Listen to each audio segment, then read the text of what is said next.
किसी व्यक्ति की कहानी याद रखना। क्यों क्यों क्यों रखना? बताओ बताओ, जल्दी बताओ, क्यों रखना?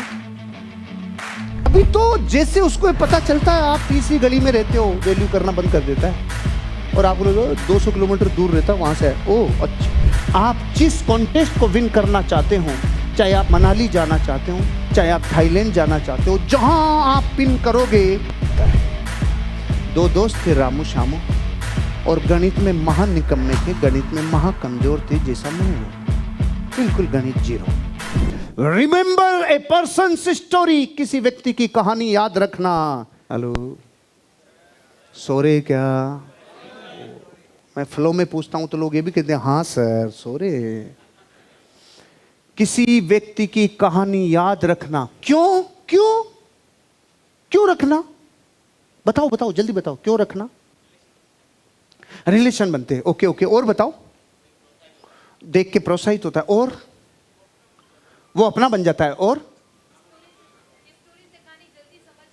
स्टोरी से कहानी जल्दी समझ में आ जाती है। गुड, खुद रिलेट करते हैं। Very good very good. और बताओ भाई। बहुत अच्छा, सीख मिलती है, कनेक्शन बनता है, मोटिवेट करता है, तो वहां से वो कनेक्शन में।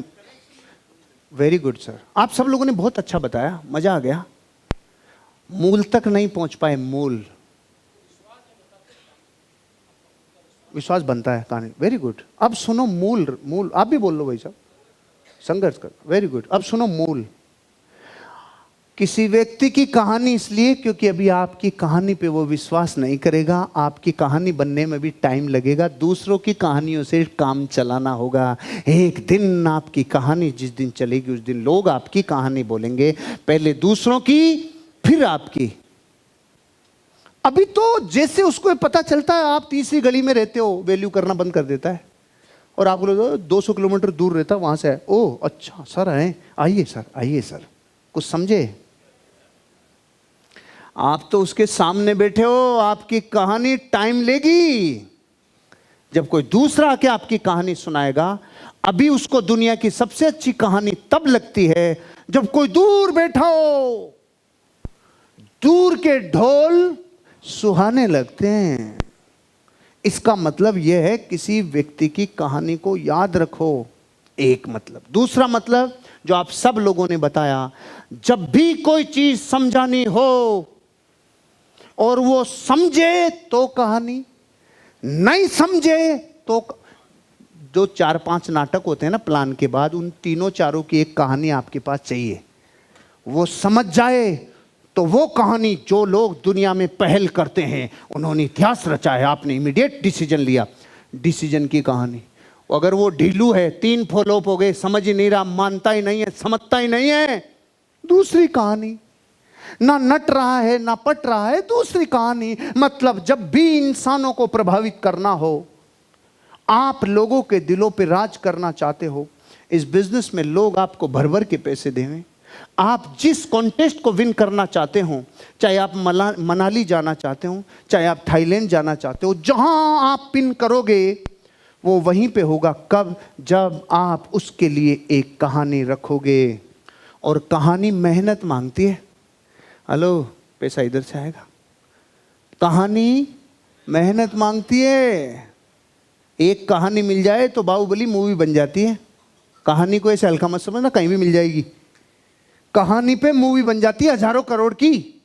कहानी में दम है। मतलब हर बार जब आप अपने जीवन में किसी आदमी से मिलो, एक जबरदस्त घटना, एक जबरदस्त कहानी, एक जबरदस्त बात अगर आप उसको बता कर आए तो काम जबरदस्त होगा, काम जबरदस्त होगा। और आपको भांति भांति के लोग मार्केट में मिलते हैं। जब मुझे कोई मार्केट में ऐसा मिलता है जो ना नटता है, ना पढ़ता है, ना समझता है, तो मैं एक कहानी मार के आता हूं, आपको भी डेमो देता हूं। अगर कोई व्यक्ति है, मैं उसके 3 फॉलोअप कर चुका हूं, 4 फॉलोअप कर रहा हूं, अब वो नहीं समझता, तो मैं गाली दे नहीं सकता सिस्टम, उसको कुछ कह नहीं सकता सिस्टम, गर्दन पकड़ के जोड़ नहीं सकता सिस्टम। तो करे क्या?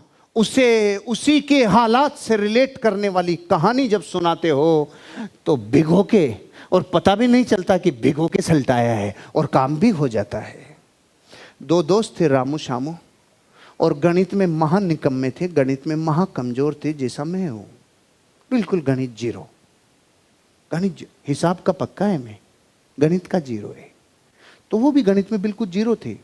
तो इंटरव्यू देने का नंबर आया, तो गणित का इंटरव्यू, गणित में जीरो, बिल्कुल डंप। अब गए, सबसे पहले रामू गया और एग्जामिनर ने जिस तरीके से सवाल पूछा फंस गया।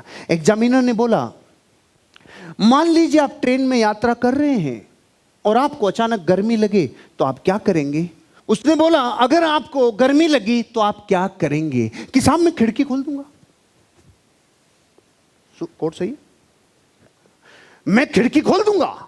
तो राजी हो गया एग्जामिनर, वेरी गुड, बहुत अच्छा, यही मैं खुलवाना चाह रहा था। अब आप बताइए, अगर इस खिड़की का क्षेत्रफल 1.5 स्क्वायर मीटर हो, इस डिब्बे का घनफल 12 घन मीटर हो, और ये गति 80 की गति से पश्चिम दिशा में ट्रेन दौड़ रही हो, और हवा की गति का जो वेग है वो गति वेग 5 मीटर प्रति सेकंड हो दक्षिण की दिशा से, तो डिब्बा कितनी देर में ठंडा होगा?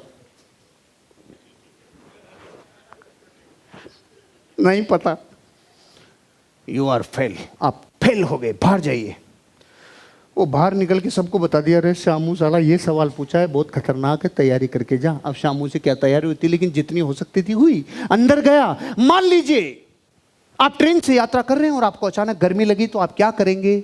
मैं कोट खोल दूंगा। और भी गर्मी लगी तो क्या मैं शर्ट भी खोल दूंगा। और गर्मी लगी मैं चड्डी भी खोल दूंगा। और गर्मी लगी मैं साला मर जाऊंगा, लेकिन मैं खिड़की नहीं खोलूंगा, मैं खिड़की नहीं खोलूंगा, मैं खिड़की। पकड़ में आया?